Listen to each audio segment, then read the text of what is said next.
Hi friends, ఓం సాయిరామ్. బాబా గారి ఆశీస్సులు అందరిపైన ఉండాలని మనస్ఫూర్తిగా కోరుకుంటున్నాండి. అందరూ కూడా సుఖంగా, సంతోషంగా, ఆరోగ్యంగా ఉండాలని చెప్పి ఆ సాయిబాబా ఆశీస్సులు ఉండాలని, మీరు ఎల్లప్పుడూ క్షేమంగా, సంతోషంగా, ఆరోగ్యంగా ఉండాలని, మీరు అనుకున్న పనులన్నీ కూడా నెరవేరాలని మనస్ఫూర్తిగా బాబా గారిని కోరుకుంటున్నానండి. ఫ్రెండ్స్, మీరు ఇప్పటి వరకు కూడా బాబా గారి సందేశాలు చాలా వరకు కూడా వింటున్నారు కదండి. ఇప్పుడైతే ఈరోజు అయితే బాబా గారు ఒక మంచి సందేశాన్ని అయితే మన ముందుకైతే తీసుకొచ్చారండి. ఈ వీడియో చూసే ముందు ఒక చిన్న లైక్ అయితే ఇచ్చి వీడియో చూడడం అయితే స్టార్ట్ చేయండి. తల్లి, ఎన్నో రోజుల నీ కళ రేపే నెరవేరబోతుందమ్మా. నా మీద నీకు పూర్తిగా నమ్మకం ఉంది అని అనిపిస్తే తక్షణమే ఈ ఆవు దూడను తాకమ్మ. నీకు ఒక అద్భుతం జరుగుతుంది.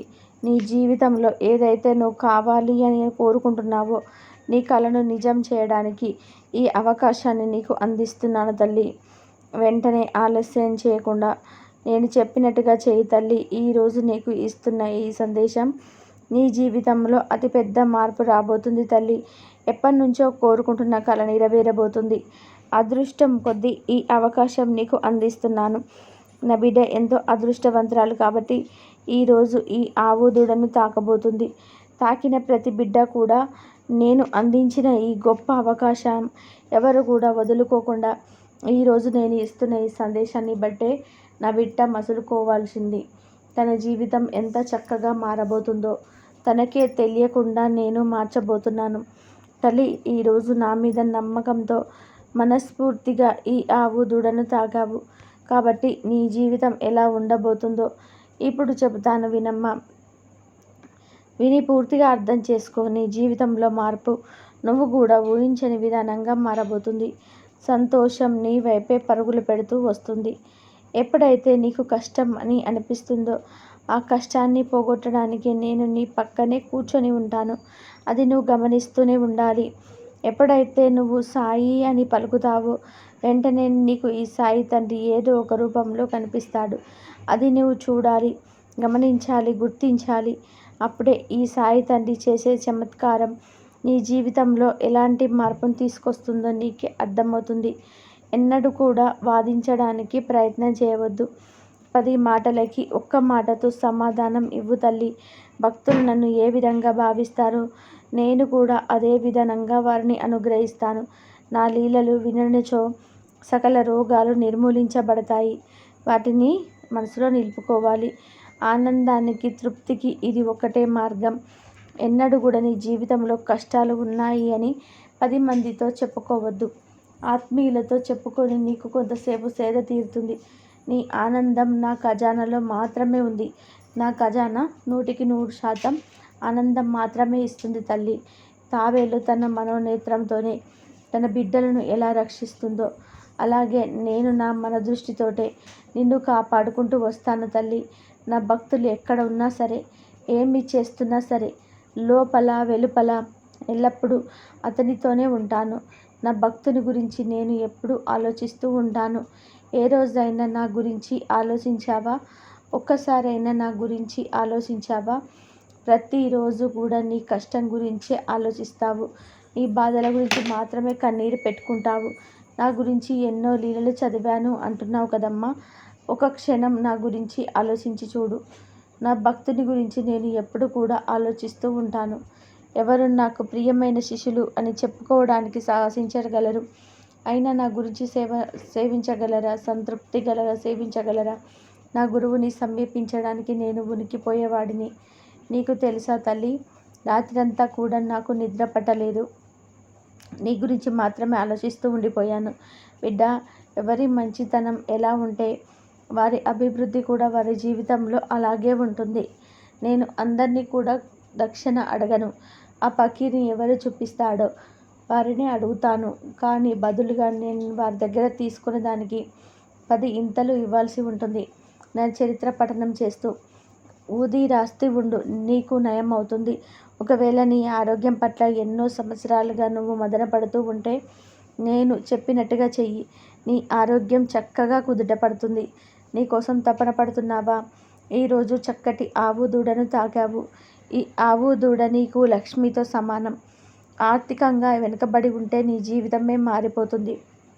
రోజు ఆవుడు దూడను తాకావు అంటే ఈరోజు నేను ఇస్తున్న సందేశం కేవలం నా బిడ్డ కోసమే, నీ భవిష్యత్తు బాగుండాలి అని చెప్పే సందేశం. ఎప్పుడైనా ఇతరులకి మనం ఏదైనా చెయ్యాలి అని అనుకుంటే వారి బరువు బాధ్యతలు మనం స్వీకరించాలి. నేను అడిగే ₹2 దక్షిణ నువ్వు అనుకుంటున్న ఈ ₹2 కాదు. ఒకటి నిష్ఠ, అంటే అనన్యమైన నమ్మకం ఉండాలి. రెండవది సబూరి, సంతోషంతో కూడిన ఉరిమి. ఏ విషయాన్నైనా మనమే చూసి స్వయంగా తెలుసుకోవాలి. ఇతరులకి చెప్పి వారి అభిప్రాయాలు ఆలోచనలు స్వీకరించడంలో ప్రయోజనం ఏముంది చెప్పు తల్లి. నేను షిరిడీలో మాత్రమే లేనమ్మా, అంతటా ఉన్నాను. ప్రతి చోట నన్ను దర్శించవచ్చు. నీ నిష్ఠ చెదరకుండా సంరక్షించుకో. అంతే తల్లి, నీ కోరిక అదేనమ్మా. నువ్వు చేసిన వాగ్దానాలన్నీ కూడా నెరవేర్చుకోవడానికి ప్రయత్నం చెయ్యి. నువ్వు ఎప్పుడు కూడా సత్యాన్ని మాత్రమే అంటిపెట్టుకొని ఉండాలి. అప్పుడు నువ్వు ఎక్కడ ఉన్నా అగ్ని సమయాలలోనే నేను నీతోనే ఉంటాను. ఏ విషయంలోనైనా నేను నీకు తోడుగా ఉండి ప్రతిదీ నీకు సానుకూలంగా ఉండేలా చేస్తాను. నా వాళ్ళని ఎప్పుడు కూడా నా నుంచి దూరంగా పంపించను.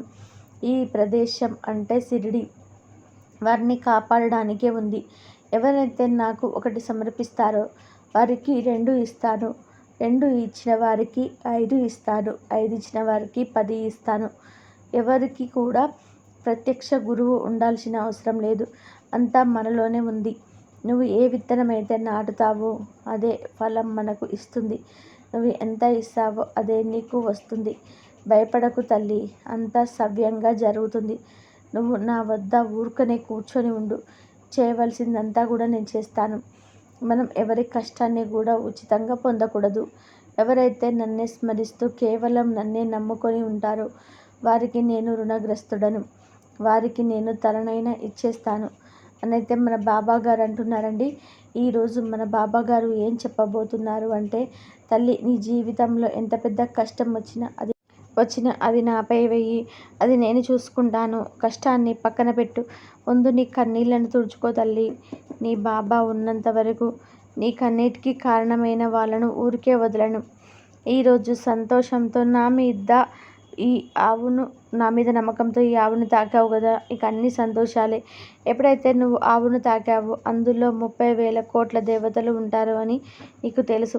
ఆ దేవతల యొక్క ఆశీర్వాదం నీ మీద, నీ కుటుంబం మీద ఎప్పుడూ ఉంటుంది. అంతేకాదు తల్లి, ఈరోజు మహాలక్ష్మి అమ్మవారు నీ ఇంటికి రాబోతుంది. దానితో పాటు ఒక చిన్న పరిహారం చెప్తాను. దానిని గురువారం రోజున చేసుకో తల్లి. నీకు వీలు కుదిరితే నా మందిరానికి రా. వచ్చి కాసేపు కూర్చో. నీ మనసుకి ఏదైనా ఇవ్వాలని అనిపిస్తే నీకు తోచినంత ఇవ్వు తల్లి. ఆ తర్వాత నీ మనసులో ఉన్న బాధనంతా కూడా మనసు విప్పి నాతో చెప్పుకో.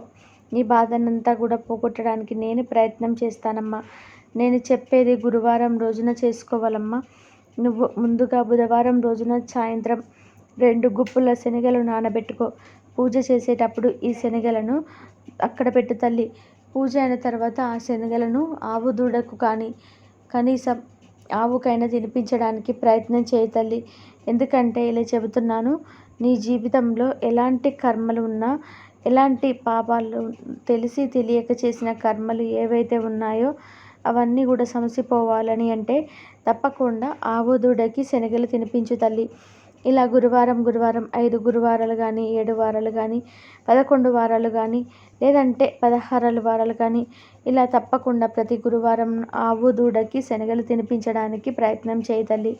ఇలా నీకు కుదరదు అనుకున్నా సరే ఒక చిన్న బెల్లం ముక్కనైనా సరే ఆవుకు తినిపించడానికి ప్రయత్నం చేయి. అప్పుడు నీ జీవితంలో ఎలాంటి కష్టం ఉన్నా కూడా పాపాలన్నీ తొలగిపోయి కష్టాలన్నీ తొలగిపోవడానికి ఒక అవకాశంగా మారుతుంది. అప్పుడు సంతోషంగా అనేది ప్రారంభమవుతుంది. ఆవుకు నువ్వు మనస్ఫూర్తిగా తినిపించే పదార్థం నీకు చాలా బాగా పనిచేస్తుంది. ఆ గోమాత కూడా నీకు ఆశీర్వాదం ఇచ్చి పంపుతుంది తల్లి. అంటే నువ్వు తినిపించే ఆ పదార్థం మనస్ఫూర్తిగా ఆవు తిన్నట్లయితే తప్పకుండా నీకు ఆ గోమాత ద్వారా ఆశీర్వాదం లభించినట్లే. నీ కోరికలన్నీ తీరిపోయినట్టే అని అర్థం చేసుకో తల్లి. ఎప్పుడైతే ఈ పరిహారం చేసుకుంటావో అప్పుడు నీ కష్టాలన్నీ కూడా తీరిపోయి సంతోషకాలంలోకి అడుగుపెట్టబోతున్నావు అని అర్థం చేసుకో అమ్మా. కాబట్టి నేను నీకు ఇస్తున్న ఇంతటి గొప్ప అవకాశాన్ని వదులుకోకుండా ప్రయత్నం చేయి తల్లి. సహాయం కోసం చూసేవారికి తప్పకుండా సహాయం చెయ్యి. నువ్వు చేసిన సహాయం వందరేట్లు తిరిగి నీకెంతో పుణ్యాన్ని ఇస్తుందమ్మా. నేను చెప్పిన విధానంగా గురువారం రోజున శనగలతోటి ఈ పరిహారం చేసుకో తల్లి. ఈ కష్టాలన్నీ తొలగిపోయి నీ జీవితంలో మంచి మార్పులు వస్తాయి అని నీకు వీలు కుదిరితే నా మందిరానికి రా, వచ్చి కాసేపు కూర్చో. నీ మనసుకి ఏదైనా ఇవ్వాలని అనిపిస్తే నీకు తోచినంత ఇవ్వు తల్లి. ఆ తర్వాత నీ మనసులో ఉన్న బాధనంతా కూడా మనసు విప్పి నాతో చెప్పుకో. నీ బాధనంతా కూడా పోగొట్టడానికి నేను ప్రయత్నం చేస్తానమ్మా. నేను చెప్పేది గురువారం రోజున చేసుకోవాలమ్మా. నువ్వు ముందుగా బుధవారం రోజున సాయంత్రం 2 గుప్పుల శనగలు నానబెట్టుకో. పూజ చేసేటప్పుడు ఈ శనగలను అక్కడ పెట్టు తల్లి.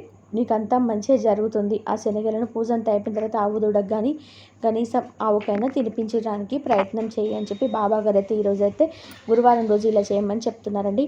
ఇదండి ఈరోజు వీడియో. నా వీడియో కనుక మీకు నచ్చినట్లయితే ప్లీజ్ లైక్ చేయండి, షేర్ చేయండి, సబ్స్క్రైబ్ చేయండి. మరొక మంచి వీడియోతో మళ్ళీ కలుద్దాం. అందరూ బాగుండాలి, అందరిలో మనం ఉండాలి. ఓం సాయిరాం. శ్రద్ధ సబూరి బాబాగారి ఆశీస్సులు అందరిపైన ఉండాలని మనస్ఫూర్తిగా కోరుకుంటూ మరొక మంచి వీడియోతో మళ్ళీ కలుద్దాం. ఓం సాయిరాం. శ్రద్ధ సబూరి బాబాగారు అంతా మంచిగా చేయాలి అందరికీ.